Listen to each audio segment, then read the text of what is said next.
Hello and welcome back to the shop. At the suggestion of a viewer, I happened to pick up one of these, which is a Vessel 3-speed powered screwdriver.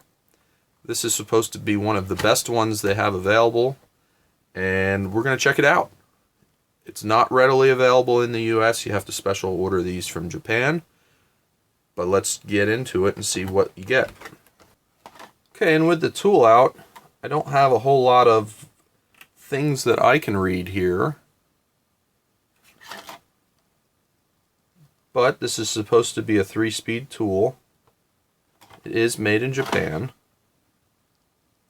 And there's not a whole lot that I can decipher out of this other than it's got a lithium-ion battery and it's LED. I think this is a tie-off. This is the charger port. We'll see if there's a positive locking chuck. Hopefully there is. I kind of like that on these. But this is the Vessel 220 USB Plus.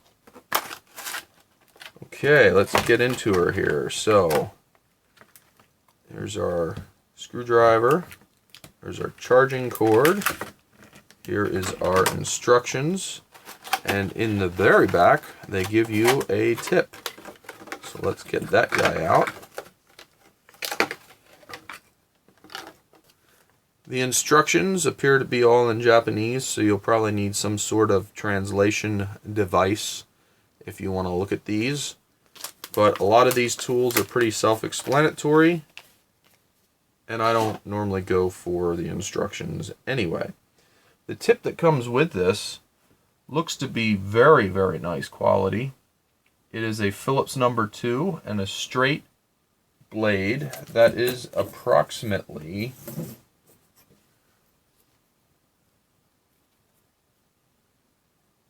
approximately a 1/4 inch straight. I'm sure it has a metric designation to it. But let's just see here. Does it lock? It does lock. Now this was really smart of them. And I really like this tip that they provide because it's a nice length. So many times these things come with that classic magnetic holder that just never holds anything. And the tools are kind of short with that. I like a nice long screwdriver handle. So I think they kind of nailed this with this. That's pretty neat. I like seeing that. And it's a locking 1/4 inch hex. You can go to the straight real easy. That works very well. Happy to see that. Let's get our USB-C cable out. The cable, the insulation quality of the cable is not so stiff that it's like stuck in that position. A little bit better quality, I think, on the cable. And it is indeed USB-C. You can see here. So let's take a look at the driver.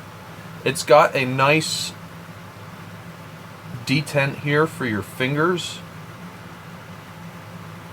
I think that's just for grip if you're using it normally. Give you a little bit something extra to get grip on. I will say, I know they're probably trying to be compact with this, but the trigger lever, although it's relatively easy to hit, it doesn't stand up very proud. It does not stick up very much. It's easy to move. And you can see this is flashing. I think it's telling me it has a dead battery. It's got a work light. There you go. Overall, I think this is very nice. They're trying to be compact. You have your direction changing with that. No torque settings. It's rubberized. Here's that lanyard holder that I was talking about. And here is our USB-C charging port. Get that open. Here's our USB-C charging port. right down in there. I don't know which way. Okay, this is just flaps up. Didn't want to break it. Okay, so now that we have this out, let's get it on charge and see how much current it draws. To do that, we're going to use our USB charger. So now we have a positive sign that we're charging. It goes to red, the LED. And let's just watch the current ramp up here. Looks like it's going to hang around 1 amp.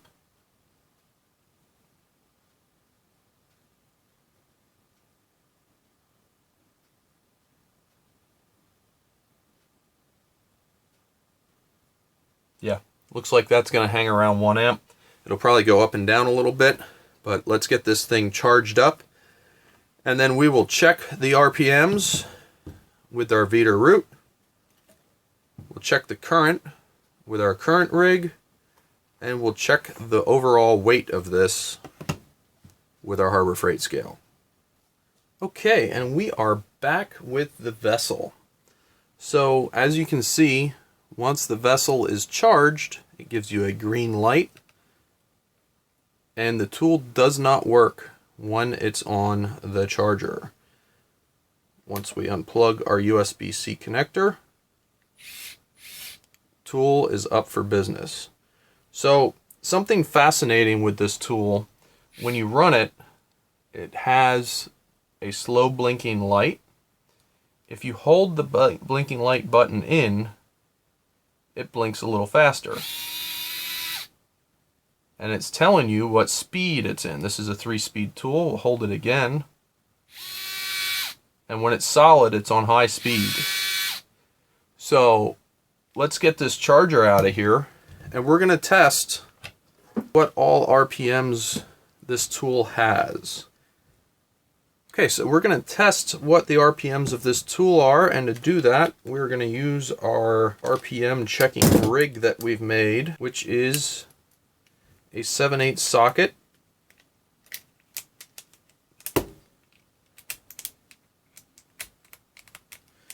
Now this shares a trait with the tone. And I don't know how I feel about this, but the tools run in and out quite a bit on the hex drive. I don't know that it's a big deal, but it is something that I notice. So let's get this thing back into first gear. And according to the notebook or the manual, this should be about 280 RPM.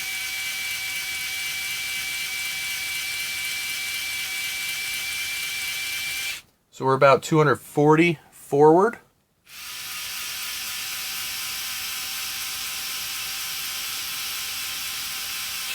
And we're about the same backwards. So let's shift into second gear. We'll just hold that button in a little bit. Here we go forwards. Now this should be about 340.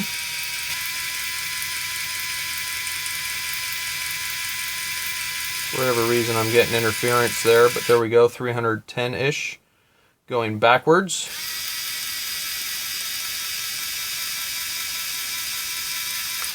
About 310, and then we'll go into high speed. See what we get. This should be about 400. About 360.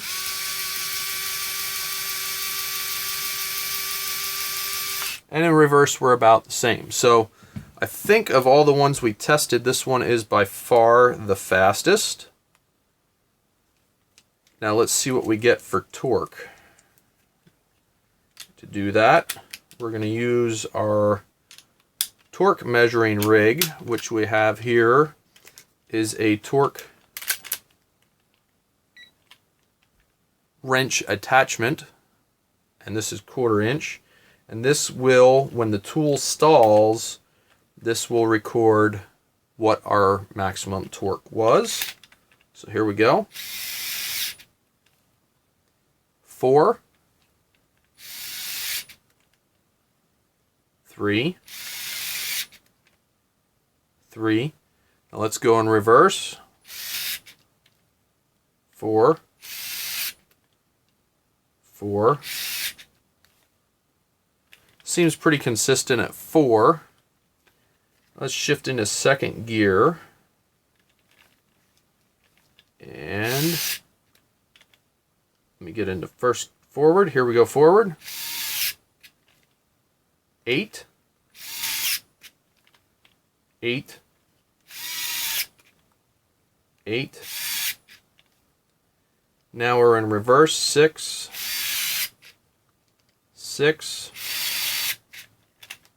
5. So 5 or 6. Our torque's still not very high, which we're expecting our torque to go down as we get to higher speeds. Here we are on the highest speed. 7. Now that might be because of rotational inertia, because I have a lot of mass spinning here. 5, 6, 4, 6. This is reverse. Now we're in reverse. 4, 5, 5. So we're all kind of in that same range. This thing is not a torque monster, but the last event here, weighing it, I can say this thing feels pretty light. 164.8. And something I like about this is that it's got this really nice ergonomic feel. You have like a ball here, you can get your palm into it, and you can, these are locking as well. So if we go back into our torque meter here, I can hold this and create a fair amount of torque and not hurt anything by using this as a regular screwdriver. So these are tools that you can use to get your screws run in, and then you can finish them off. I don't think I'd really reef on this thing, but it'll take some torque. So the overall length on this, I'm going to say, is right around 5 inch, which is pretty much on par with the tone. I am not measuring the 1/4 inch collet. The OD down here at the tool itself is around 3/4. Up here at the mid grip, let's call it, we're about 1.25 inches, and the overall grip, we're around 1.75 inches. So, I mean, this fits in your hand comfortably.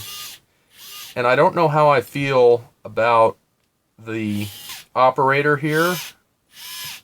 I wish it stuck up just a hair more.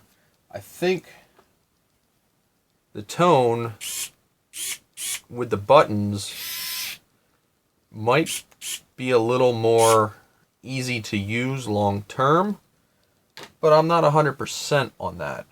This is still decent. I don't have any dislike for it. And I do like that it tells you what speed it's in by flashing out where you are. So here you have it, a quick look at the vessel. I think this is a very nice powered screwdriver. The fact that this has 3 speeds is kind of unique. None of the others really have multiple speeds. The Bosch has multiple torques, and the Denali also has multiple torques, but they do not have multiple speeds. So I thought that was pretty neat that the vessel gives you some different options as far as speed. Now you'll obviously sacrifice torque because of the way these things work. The faster it's going to go, the less torque you're going to have available. But that's an understood thing, and if you just need to run in screws relatively quickly, this thing will do it. It runs pretty quick, which is an advantage. depending on what you're doing. So, as always, thanks for watching. Let me know in the comments if you'd like to see some further testing on these. We'll see what we can do. And as always, thanks for watching and have a great day.